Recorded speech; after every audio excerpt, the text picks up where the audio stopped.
Let us discuss refraction again on the convex spherical surface,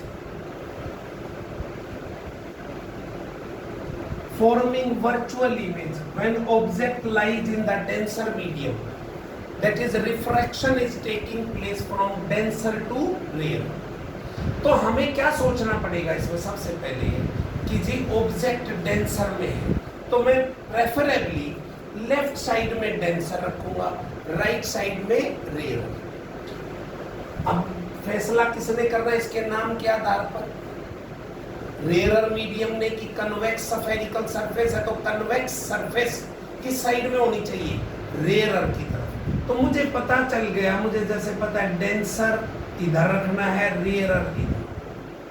क्यों? क्योंकि denser to rare होगा, left to right में चाहता हूं इंसिडेंट रेंज। अब मैं क्या बनाऊं? कन्वेक्स स्फेरिकल सरफेस कि भाई रेयर मीडियम की तरफ कन्वेक्स सरफेस होनी चाहिए। रेयर इस साइड में ये उभरी हुई साइड वो कन्वेक्स साइड होती है। तो ये बन गई हमारी सरफेस। ये क्या है? μ2, इसका नाम है μ1। ठीक है। अब इमेज कैसी बनानी है? वर्चुअल। तो डेंसर में मिटा रहा हूं, ये लिख दिया मैंने समझाने के लिए।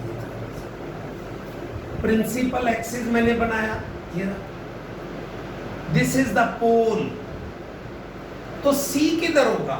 ऐसे झुका हुआ है तो सी इसी साइड में होगा। ये मेरा सी आ गया, C centre of curvature. P और सी के बीच की दूरी क्या होती है? Radius of curvature. अगर मुझे इमेज कैसे बनानी है? वर्चुअल। तो वर्चुअल बनानी है तो पी और सी के बीच में होना चाहिए। पी और सी के मैं कहूं कि जी ऑब्जेक्ट है हमारा ये, ऑब्जेक्ट है मेरा ये ओ। तो इससे रेज ऑफ लाइट चलेंगी सीधी, जो ओपी के अलोंग गई वो तो नॉर्मल है, सीधी जाएगी। दूसरी रे ऐसे भी ओ ए कितने एंगल पे इंसिडेंट हुई है? Draw the normal at point A. और हमें पता है स्फीयर पे जो सेंटर से आप मिला दीजिए तो रेडियस होगा, और रेडियस हमेशा नॉर्मल ही होता है। तो हम क्या करेंगे? इसको यहां से मिलाया मैंने, डैश डैश डैश डैश करके, ये नॉर्मल बन गया। ये नॉर्मल इसके साथ जो एंगल बन रहा है वो है आई, इंसिडेंट रे का इसके साथ। अब आप समझिए, अगर ये रे ऑफ लाइट सीधी जाती, मीडियम ना बदलता तो सीधा ऐसे जाना था इसे। ये रे ऑफ लाइट सीधी जाती अगर मीडियम नहीं बदलता। लेकिन मीडियम तो डेंसर से रेयर, क्या होगा? Bend away from normal. तो जी नॉर्मल ये रहा, इससे परे जाएगी, मतलब इधर जाएगी। यहां थी, इससे और परे हो जाएगी। अब इसको मिटा दें, ठीक है? वो तो सोचने के लिए बनाएंगे। इसका मतलब ये क्या हो गया? Angle of refraction. अब देखिए ये रे सीधी चली गई, ये इधर जा रही है, आगे तो कहीं नहीं मिलेंगी ये रे। इसका मतलब पीछे बढ़ाने पर ही मिलेंगे। इसी लाइन को पीछे बढ़ाइए, डैश डैश डैश करके। रेयर रे वर्चुअल के लिए डैश डैश करके मिलानी है। जो सॉलिड लाइन है वो एक्चुअल रे है, और जो डैश डैश करके मिलाई जाती है वो अपीयर हो रही है, वास्तव में नहीं है रे। तो ये बन गई, तो यहां इमेज बनी इसकी, ये आई है इमेज। ऑब्जेक्ट की दूरी को क्या कहा? यू। इमेज की दूरी को क्या कहा? यहां से बी। नॉर्मल डाल दिया जी, ये बहुत क्लोज है। अपर्चर छोटा सा लेने, ये दिखने में थोड़ा बड़ी बना रखी है मैंने समझाने के लिए, अदरवाइज ये छोटी सी बनती है तो ये बहुत क्लोज होते हैं, पी और एम। फिर मैंने समझा ये आर है तो इसके सामने का ये कुल एंगल भी तो आर ही हो गया, ये आर। ठीक है, ये क्या बन गया? अब आप समझिए, ऑब्जेक्ट पे जो एंगल बनता है उसे अल्फा कहा, इमेज पे जो बनता है उसे बीटा कहा, सी पे जो बनता है उसे गामा कहा। मतलब ये कोई जरूरी नहीं है, हम सिमेट्री के लिए अनकॉन्शियस माइंड में भी सेव हो जाए कि alpha beta gamma, object image c, alpha beta gamma. अब करना क्या है कि भाई देखिए, हमने कहा स्नेल्स लॉ लगाइए, Snell's law at a. Tamanna आप बताओ स्नेल्स लॉ एट ए।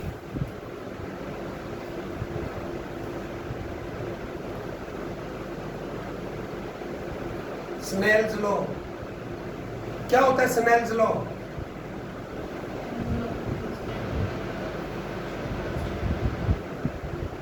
आवाज में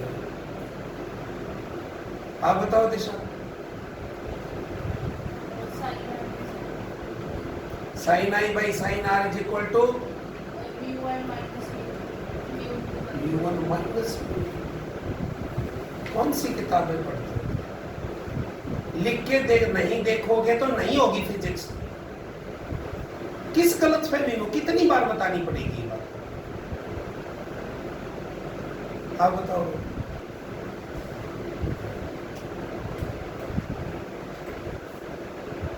इतनी देर स्नेल्स लॉ में लगा हुआ, आप बताओ।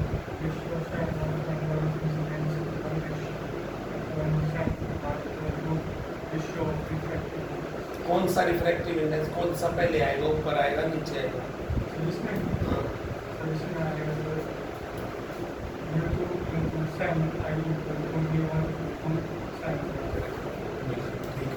और ये बताया था कंफ्यूजन हो जाए तो ये लगाओ, जो रिफ्रैक्टिव इंडेक्स है म्यू2, इसमें जो एंगल बन रहा है उन दोनों की गुना म्यू2, ऐसे तो कभी भी नहीं आएगा समझ में, जैसे तुम चल रहे हो, is equal to mu into sine r. Mu medium में आई बन रहा है, तो म्यू2 इंटू साइन आई। ये नहीं है बाद में हमने आर भी बना लिया, कभी इससे कंफ्यूज हो जाऊंगा। आर एक्चुअल तो वही था। म्यू1 मीडियम में आर बन रहा था sine r, mu into sine r. हमने कहा अजम्पशंस मानी गई है, तो ये अप्रोक्सीमेशन लगाओगे, म्यू2 इंटू आई बराबर है mu into r. Equation number 1, sine i nearly equal to i, sine r nearly equal to, due to small aperture और अजम्पशन हमने ली हुई है। अब आप देखिए दूसरा क्या करना, आई और आर की वैल्यू, और ये इंपॉर्टेंट है बोर्ड के पॉइंट ऑफ व्यू से, ये 6 के 6 में से कोई सा भी आ सकता है। आई और आर की value in alpha beta gamma की टर्म्स में लिखनी, और इसके लिए ट्रायंगल लेने। ए और सी पॉइंट तो आएंगे ही आएंगे, ए और सी। एक बार ऑब्जेक्ट लेना है, एक बार आई लेना है, इमेज। तो देखिए triangle A I A O C, A O C. Internal कौन हो गए? आई और गामा। एक्सटर्नल कौन हो गया? अल्फा। तो हम कहेंगे जी alpha is equal to gamma plus i. मुझे तो आई चाहिए था, i is equal to alpha minus gamma. इसी तरह से ट्रायंगल ए आई सी, ए और सी मैंने कहा सेम आएंगे दोनों ट्रायंगल में, एक बार ओ को लेना, एक बार आई को। ए आई सी, गामा और ये आर दोनों इंटरनल है, बीटा क्या है? External.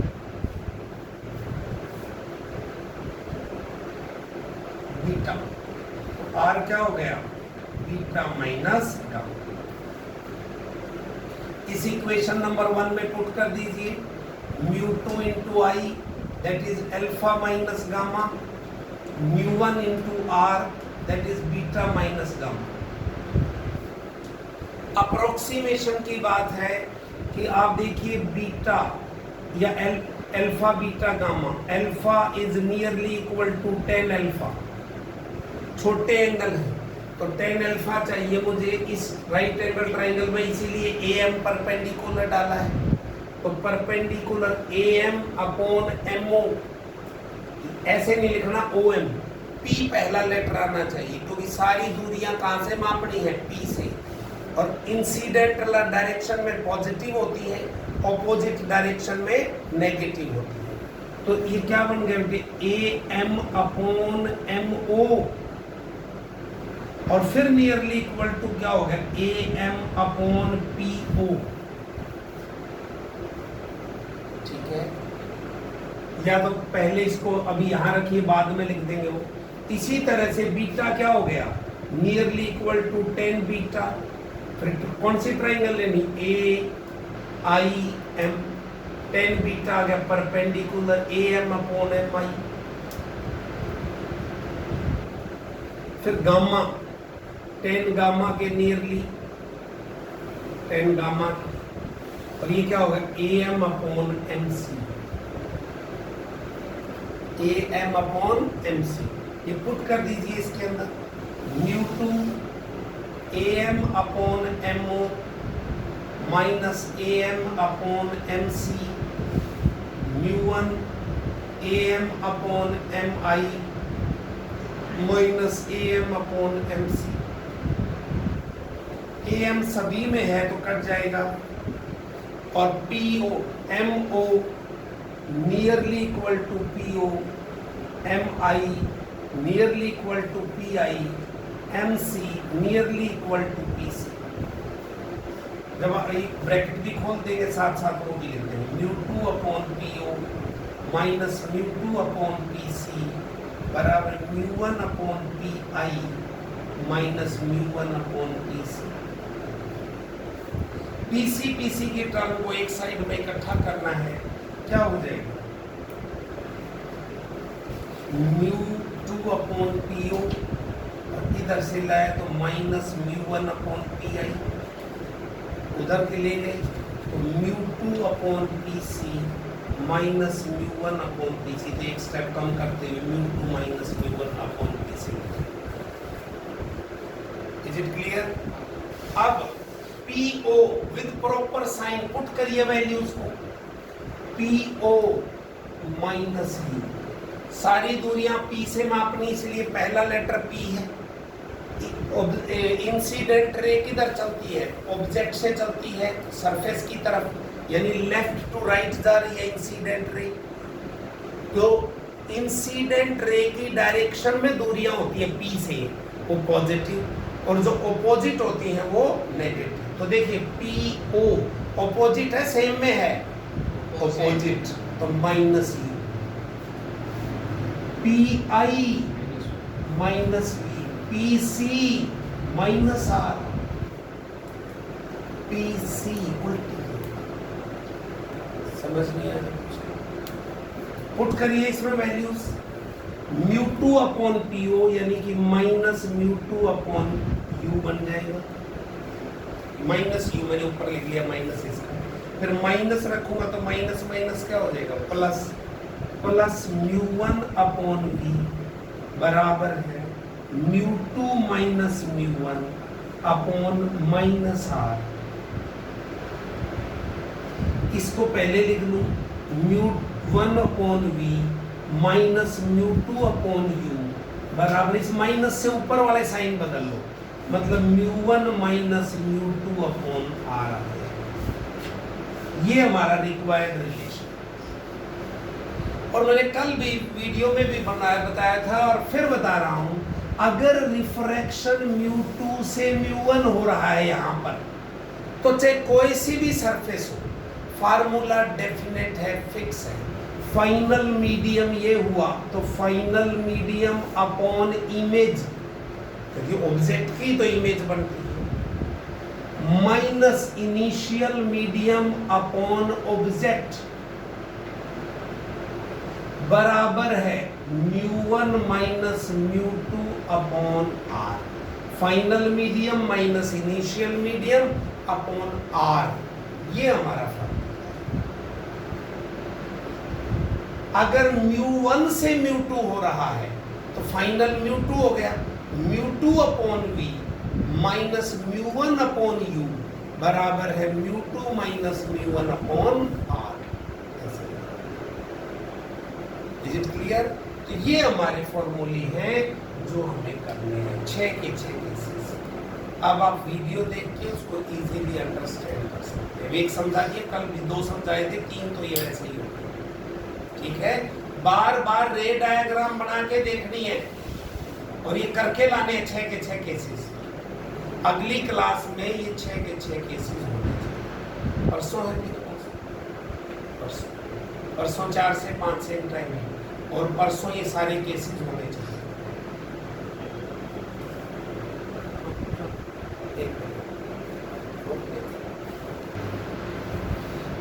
discuss two numerical problems to further clarify this topic.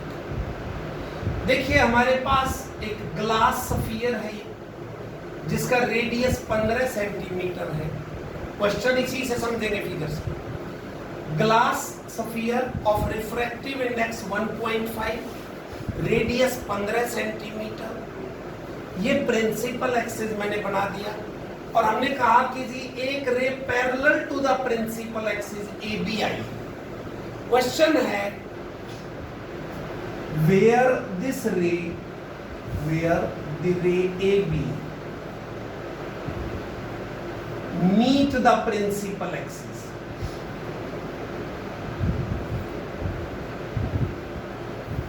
कहां मिलेगी?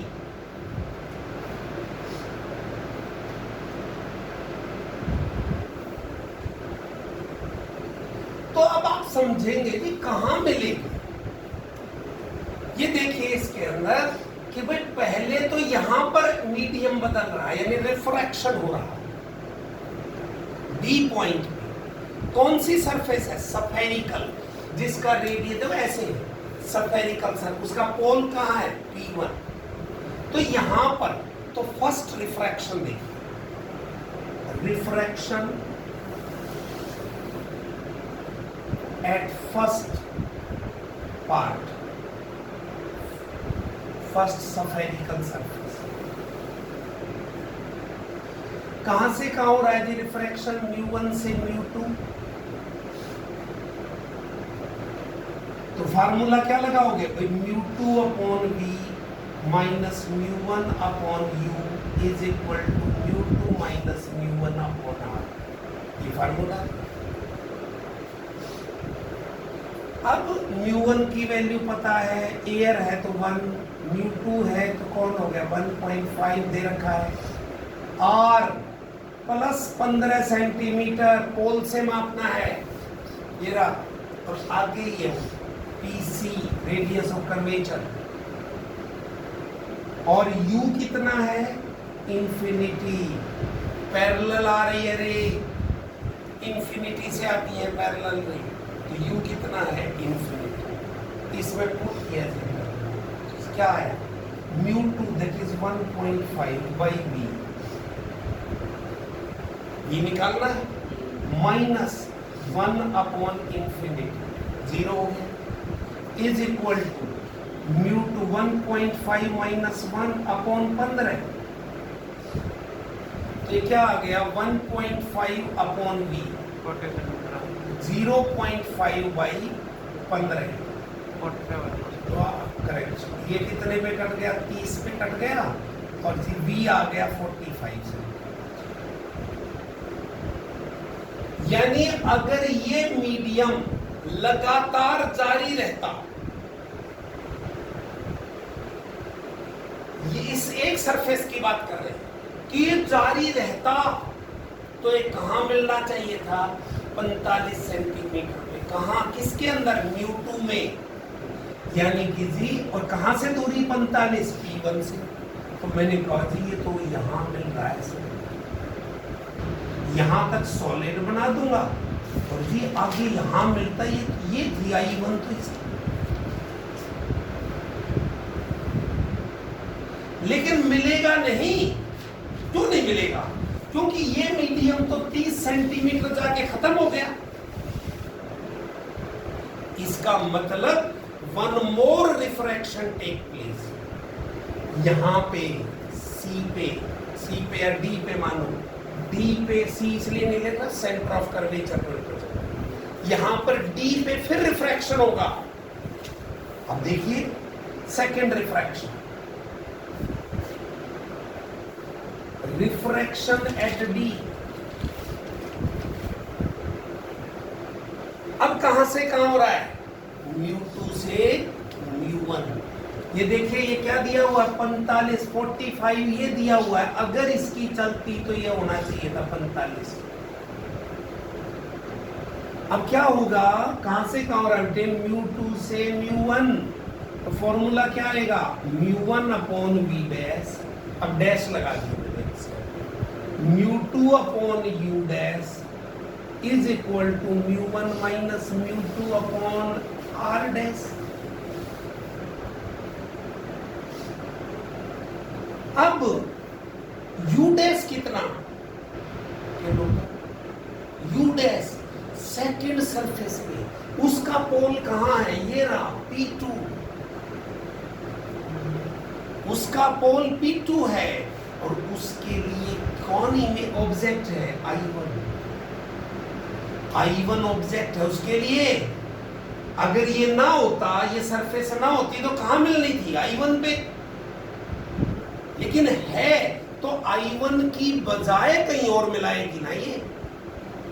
इसका मतलब उसने क्या किया, इस सेकंड सरफेस ने वो I1 को कहीं और बनाया, मतलब I1 उसके लिए ऑब्जेक्ट है और I कोई और। तो U डैश कितना आया, +15, वर्चुअल ऑब्जेक्ट है, +15। क्यों, ये 45 था, 45, ये 30 हो गया, तो बचा कितना, 15। U डैश नहीं समझ आए तो पूछेंगे, +15। V डैश मुझे निकालना है, R डैश -15 सेंटीमीटर। देखो ये सरफेस अब रिफ्रैक्शन यहां हो रहा है, R के इधर हो गया नेगेटिव। अब वैल्यू μ1 μ2 तो पता है ही, 1 upon V dash -1.5 upon +15, 1 minus 1.5 upon -15, 1 upon V dash -1.5 by 15, और उधर से कितना आ गया, -0.5 बाई -15, देख कर इसको इधर ले गए। 1 by V dash is equal to 1.5 by 15 plus 0.5 by 15, मतलब 2/15। तो V डैश कितना आ गया बेटे, रेसिप्रोकल करोगे तो 15/2, 7.5 सेंटीमीटर। यानी वास्तव में ये रे कहां मिला देगी इसे, यहां पे आई ये है।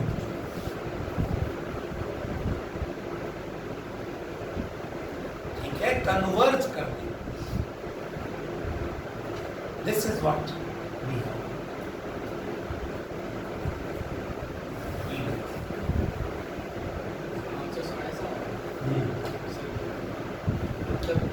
साढ़े 7 सेंटीमीटर फ्रॉम P2।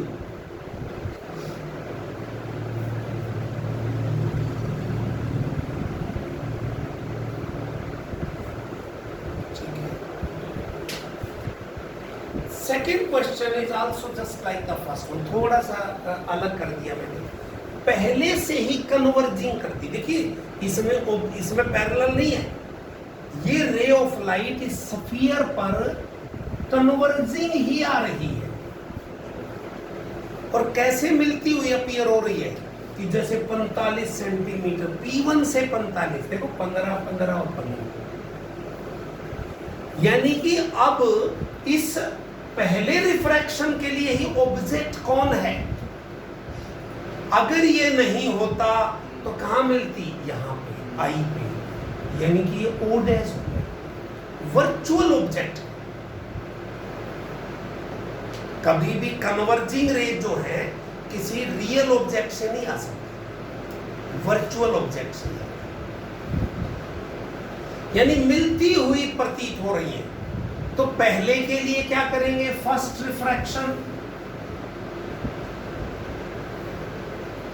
कहां से का हो रहा है, ये भी वही मानिए ग्लास है, ये 1.5 μ2 मानेंगे डेंसर है, μ1 एयर है 1, तो μ2 upon V minus μ1 upon U बराबर है final minus initial upon R। Values direct put कर रहा हूं इसमें, μ2 1.5 बाई V माइनस 1 अपॉन +45। देखिए यहां से दूरियां P1 से मापी जाएंगी, तो पहला रिफ्रैक्शन 45 बराबर है μ2 माइनस μ1, 1.5 माइनस 1 और +15।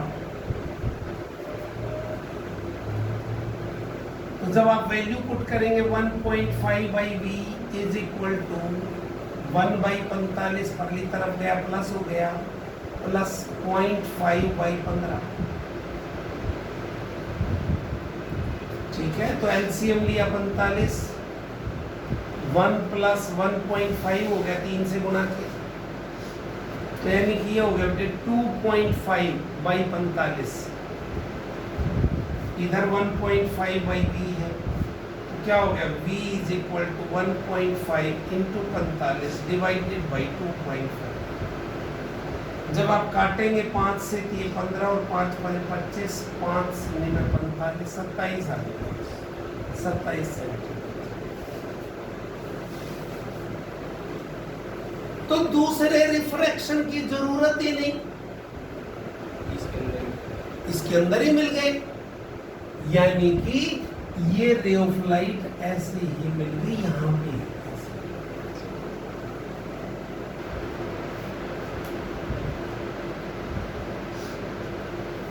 नहीं समझ आया हो प्लीज आज पूछेंगे। 27 ये है,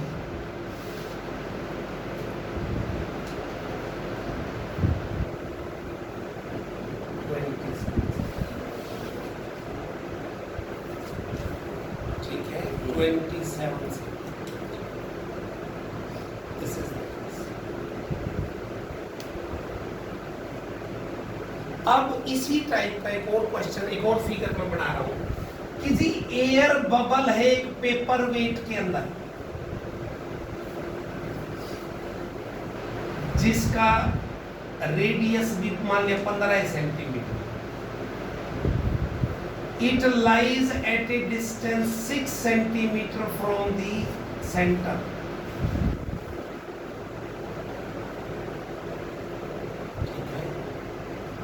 लिखने को अगर मैं स्टेटमेंट लिखूं, in air bubble lies 6 centimeter from center of a sphere, a glass sphere of radius 15 centimeter and refractive index 1.5. What is its distance?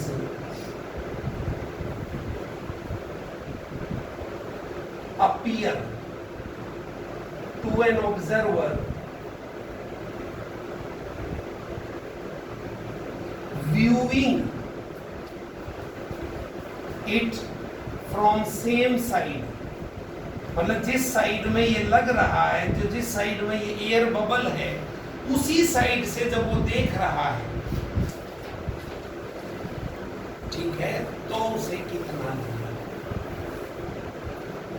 ठीक है, तो उसे कितना, ठीक है, ये पहले वाला हो गया।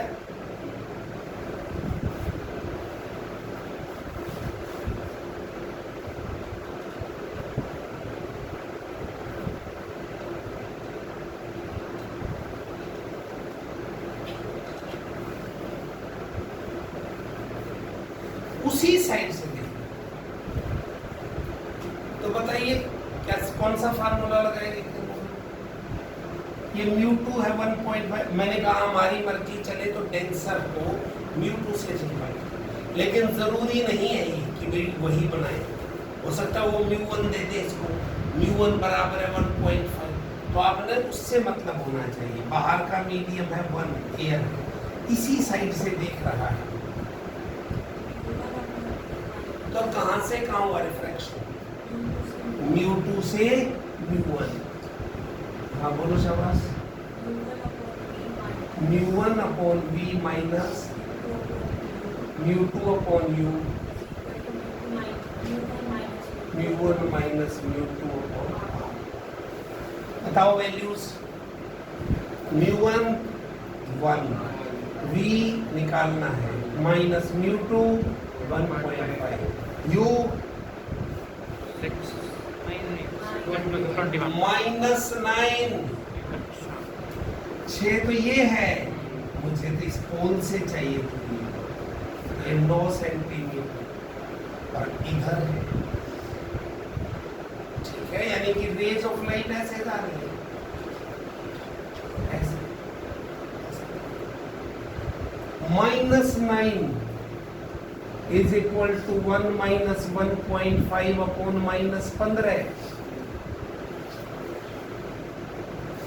तो 1/v माइनस माइनस प्लस हो गया बेटे 1/6, पीछे पिघल जाएगा, बराबर है -0.5/15 -15, तो ये कटा तो ये कितने पे 1/30, तो 1/v आ जाएगा 1/30 माइनस 1/6, 30 एलसीएम 1 माइनस 5 मतलब -4/30, v आ गया -30/4 मतलब -7.5।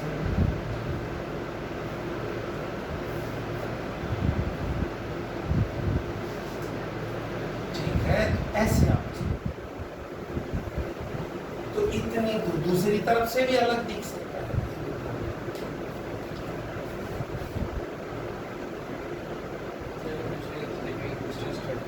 यू कितना होता है 15 और 6 21,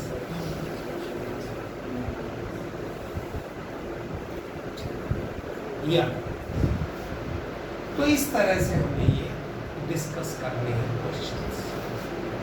अब हम पढ़ेंगे जी लेंसेस कि लेंस क्या होता है।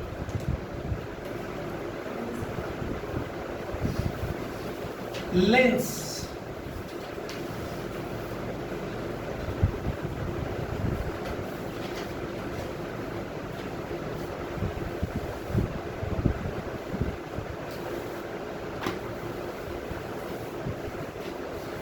lens is a part of refracting medium bounded by two non-parallel surfaces. At least one of them is curved. एक सरफेस कर्व्ड होगी। मोस्ट ऑफ द टाइम जो कर्व्ड सरफेस होती है वो सफेरिकल नेचर की, ठीक है। अगर दो सरफेसेस पैरेलल नहीं है उनकी बात, जैसे पॉपुलरली मैं अभी कन्वेक्स बताऊंगा, तो ये दो सरफेसेस देखिए दोनों कर्व्ड है, दोनों सफेरिकल होंगे, पैरेलल तो नहीं है ना, तो रिफ्रैक्टिंग मीडियम का पार्ट। तो ये दो टाइप के होते हैं, पहला है कन्वेक्स लेंस, कन्वेक्स, और दूसरा नाम होता है इसका कन्वर्जिंग, यानी जो रेज ऑफ लाइट को अंदर की तरफ मोड़ता है, कन्वर्जिंग।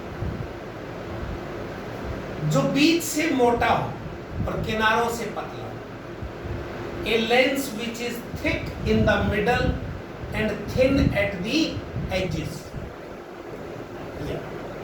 ये फर्दर 3 टाइप का होता है। यहां पर क्या कहेंगे इसे, डबल कन्वेक्स,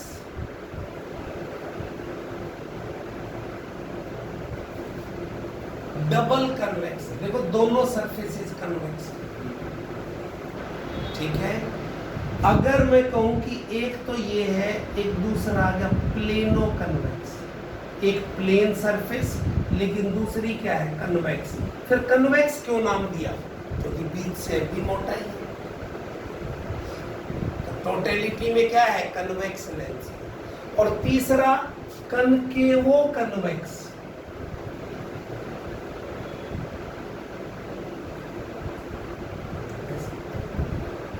एक सरफेस कन्वेक्स उभरी हुई रेयरर की तरफ, दूसरी डिप्रेस्ड यानी कि कनकेव सरफेस रेयरर की तरफ, क्योंकि अंदर जैसे ग्लास है ना 1.5, बाहर एयर, एयर रेयरर मीडियम तो यही हुआ एयर, इसका कम रिफ्रैक्टिव इंडेक्स होता है, या तो ये होगा कनकेवो कन्वेक्स। बाद में जो लिखते हैं इसका मतलब कुल मिला के वो काम करता है, कन्वर्ज करता है। सेकंड जो लेंस है वो है कनकेव लेंस। यानी कि डाइवर्जिंग लेंस, अगर उस पर रेज ऑफ लाइट आती है तो डाइवर्ज करता है, डाइवर्जिंग। ये भी 3 टाइप का होता है। डबल कनकेव, ये बीच से पतला, किनारों से मोटा, thick at the edges and thin in the middle, तो ये डबल कनकेव। देखो रेयर मीडियम ये रहा दोनों साइड में कनकेव सरफेसेस, डबल कनकेव।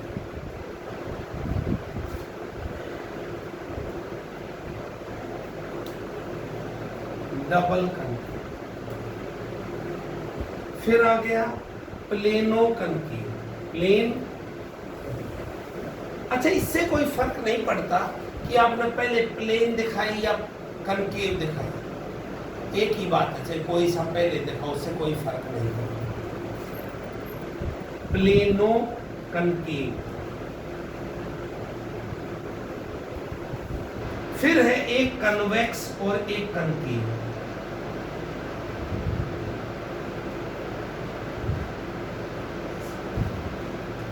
ये कन्वेक्स, ये कनकेव, लेकिन बीच से पतला है, तो इसीलिए टोटलिटी में ये क्या है, कनकेव लेंस। तो क्या हो जाएगा, कन्वेक्सो कनकेव।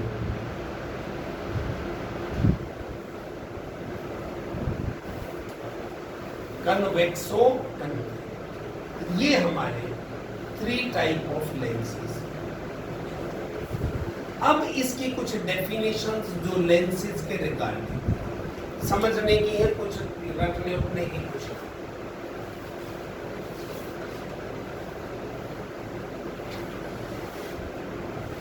सबसे पहले प्रिंसिपल एक्सिस क्या होता है?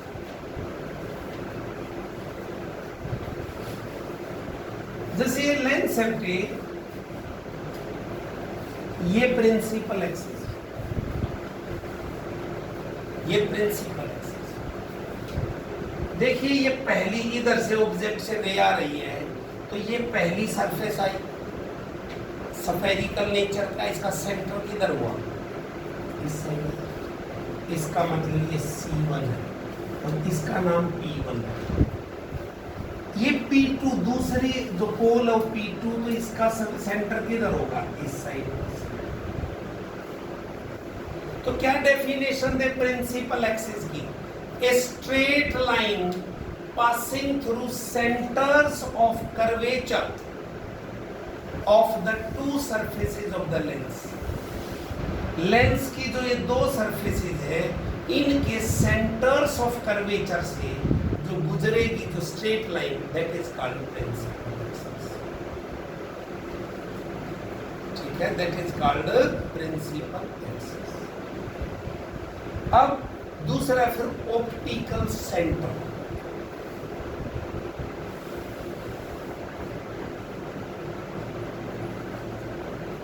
ऑप्टिकल सेंटर, तो ये ऑप्टिकल सेंटर बेटे मिड पॉइंट होता है। ये सी मिड पॉइंट नहीं कह सकते, पॉइंट होता है अंदर से।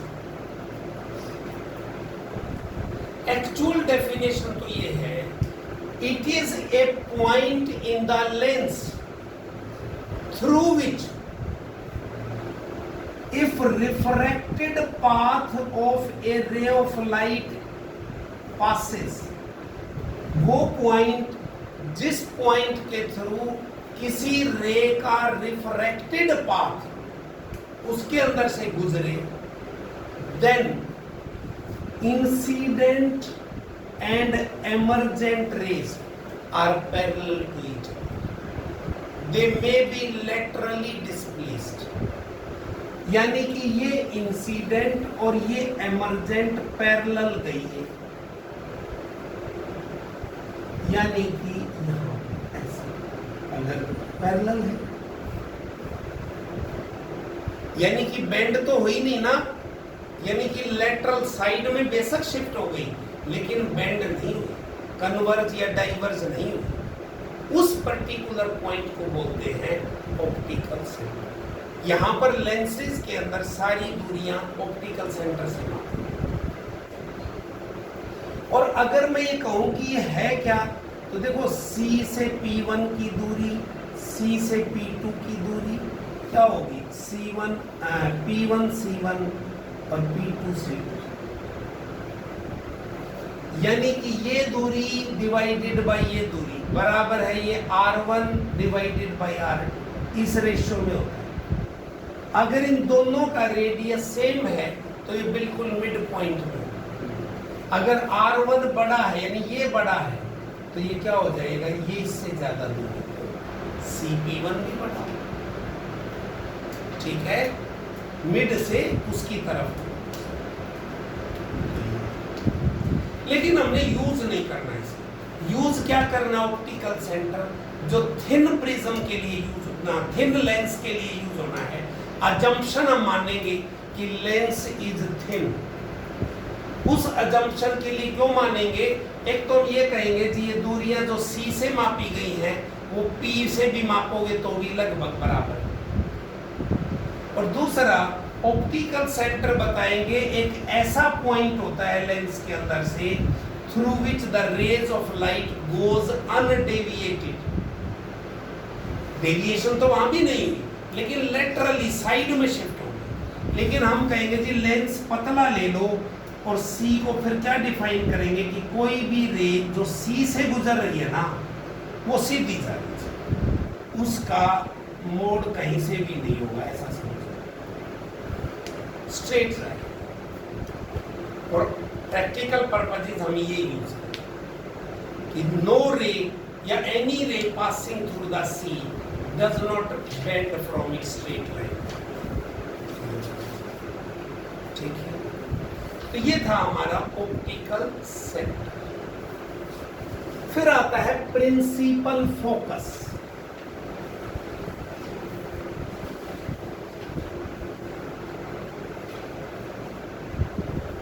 Principal focus F। आमतौर से डेफिनेशन जो बताई जाती है कि कोई भी लेंस है, जैसे ये लेंस है, टेबल समझ लो, फिर डिफाइन कर, ये इसका प्रिंसिपल एक्सिस है। कोई भी रे जो इस प्रिंसिपल एक्सिस के पैरेलल आई वो लेंस से रिफ्रैक्ट होने के बाद कहाँ मिल जाती है, जैसे ये भी आ रही है, पैरेलल रेज आ रही है, ये कहाँ मिल जाती है, उस पॉइंट को बोलते हैं principal focus. It is a point on the principal axis at which all the rays incident parallel to the principal axis converges to or appear to diverge from after refraction from the lens। Lens से refract होने के बाद जहां मिल जाती हैं वो point कहलाता है प्रिंसिपल फोकस। अगर कनकेव लेंस होता तो कनकेव तो डाइवर्ज करेगा, तो वहां हम कहते हैं कि जहां से निकलती हुई प्रतीत हो रही है, ये पैरेलल हो गई रेस, तो जी ये कहां से ऐसे चली गई, कहां से निकलती हुई आई, ये F। ये रेस पैरेलल आई तो पैरेलल, लेकिन डाइवर्ज करेगा यानी दूर दूर जाएंगी, आगे तो मिलनी नहीं, तो कहां से निकलती हुई हो रही है, आफ्टर रिफ्रैक्शन, तो ये F आ जाएगा, ये C। अब हम कहेंगे CF क्या दूरी हुई, focal length. Focal length it is the distance between optical centre and principal focus. तो ये C और F के बीच की दूरी क्या कहलाएगी, फोकल लेंथ F, यानी यहां भी F। और फिर एक इंपॉर्टेंट बात यहां से देखेंगे कि भाई focal length is positive for convex lens. देखिए incident light left to right आ रही है और CF दूरी मैं किधर माप रहा हूं, उसी डायरेक्शन में, तो ये पॉजिटिव आ गई, क्या आ गई, पॉजिटिव। तो फोकल लेंथ इज पॉजिटिव, किसके लिए, कन्वेक्स के लिए, और कनकेव के लिए क्या होगी, नेगेटिव। हम कहें concave lens of focal length 20 centimetre, मैं F बराबर है -20 लूंगा। Convex lens of this one ये आ जाएगा 50, ठीक है, ऐसे। तो ये प्लस और ये क्या हो जाएगी, माइनस।